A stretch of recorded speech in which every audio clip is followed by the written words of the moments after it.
اس سے پہلے سورہ بقرہ کی مختلف آیات کا خلاصہ پیش کیا گیا۔ ابھی اپنے سامنے جو آیت کریمہ ہے، اس آیت کریمہ کے اندر اللہ تبارک و تعالیٰ نے کفار کی تشبیہ دی ہے، کفار کی کہاوت بیان کی۔ معاملہ یہ کہ اللہ تبارک و تعالیٰ نے جب عالم ارواح میں تمام انسانوں سے وعدہ لیا تو اس وقت انسان 4 گروہوں میں بٹ گیا۔ چنانچہ اللہ تبارک و تعالیٰ نے ایک گروہ انبیاء کرام کی جماعت کو بنایا، اور دوسرا گروہ اولیاء کرام کا، اور تیسرا گروہ عام مسلمانوں کا، چوتھا گروہ کفار کا۔ تو اللہ تبارک و تعالیٰ نے جب ارشاد فرمایا الست بربکم، کیا میں تمہارا رب نہیں ہو، تو سب نے یہی کہا کہ ہاں پروردگار تو ہمارا رب ہے، لیکن سب کے کہنے کا انداز الگ الگ تھا۔ چنانچہ انبیاء کرام نے اللہ تعالیٰ کے نور سے چنانچہ تمام معاملات کو مشاہدہ کیا، اور مشاہدہ کرنے کے بعد کہا کہ اے پروردگار تو ہی ہمارا پروردگار ہے۔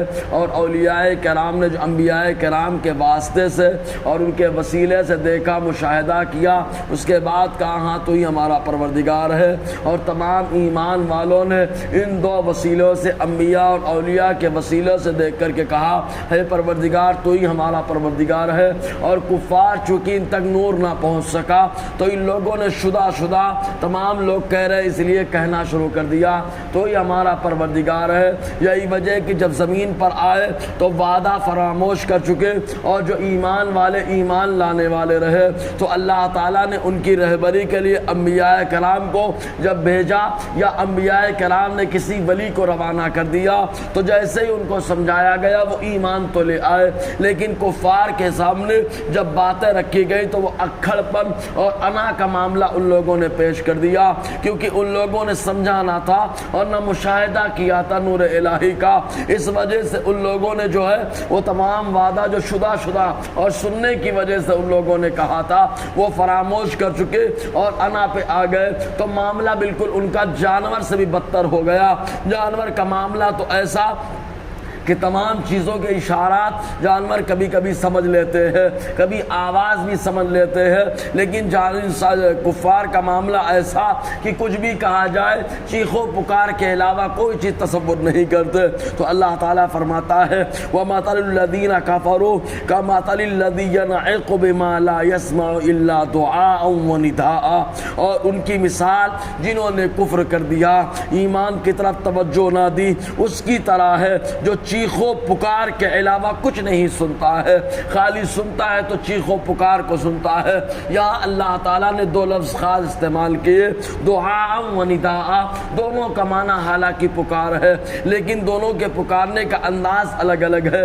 قریب ہو اس کو پکارا جائے تو اس کو دعا کہا جاتا ہے، اور دور ہو اس کو پکارا جائے تو اس کو ندا کہا جاتا ہے۔ یہی وجہ کہ اللہ تبارک و تعالیٰ انسان کی شہرک سے بھی زیادہ قریب ہے، تو انسان جب اللہ کی بارگاہ میں اس کو بلاتا ہے، پکارتا ہے، تو اس پکار کو دعا کہا جاتا ہے، اور انسان جب دور والے کو بلاتا ہے تو اس کو ندا کہا جاتا ہے۔ تو اللہ تعالیٰ فرماتا ہے کفار خالی چیخ و پکار کو سنتے ہیں۔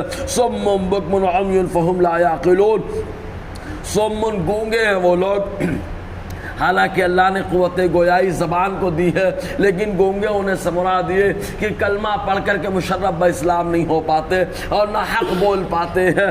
بکمن، اور وہ لوگ بہرے ہیں، نہ حق سن پاتے ہیں، اور عمیون، اور وہ لوگ اندھے ہیں، نہ حق دیکھ پا رہے ہیں۔ فہم لا یعقلون، تو یہ سمجھتے نہیں ہیں، کیونکہ سمجھنے کے لیے عام طور سے 2 طاقتوں کا کار کرنا ضروری ہے۔ پہلی طاقت کان کی طاقت، دوسری طاقت آنکھ کی طاقت، کہ آدمی جب دیکھتا ہے تو فوراً قبول کر لیتا ہے یہ سچ ہے، اور کان کی طاقت، آدمی جب سنتا ہے تو فوراً ایکسپٹ کر لیتا ہے، اور جب آدمی سمجھتا ہے تبھی جا کر کے بولتا ہے، اور اگر نہیں سمجھ پا رہا تو وہ بولتا نہیں ہے۔ تو کفار نہ حق کو قبول کر پا رہے ہیں، اور نہ سن پا رہے، نہ بول پا رہے ہیں۔ اس کی وجہ یہ ہے کہ نہ وہ حق کو دیکھ پاتے ہیں، نہ حق کو سن پاتے ہیں، اور جب نہ حق کو سن پائے نہ دیکھ پائے تو انہوں نے سمجھ نہیں پایا، اور جب نہ سمجھے تو وہ لوگ حق بول بھی نہیں پاتے ہیں۔ تو اللہ تبارک و تعالیٰ فرماتا ہے ان کی مثال بس ایسے ہی ہے جیسے چیخ و پکار سننے والا کوئی ہو۔ بہرکیف آگے اور گفتگو رہے گی۔ اللہ تعالیٰ ہم سب کو فیضان قرآن، برکات قرآن سے مالا مال فرمائے۔